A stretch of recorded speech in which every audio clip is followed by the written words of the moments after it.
Alright, I'm gonna teach you how to do Crazy Train by Ozzy Osbourne.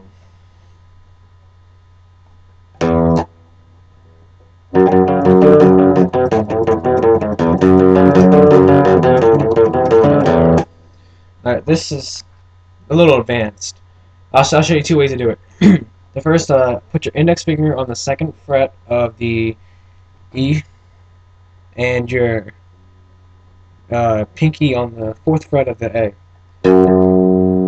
Strum the E twice, the A once, and then the E once, and then go down to the fifth fret on your pinky. And strum like so it's, and you switch back to the fourth fret, and then you bring your index finger over here to the first fret of the A string, and you strum. Then with your pinky and your ring finger, strum the fifth and the fourth fret of the A string. Right.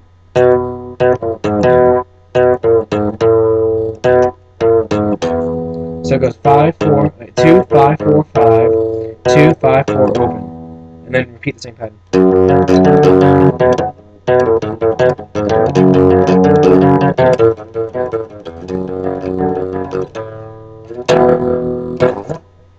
And that's how to play Crazy Train.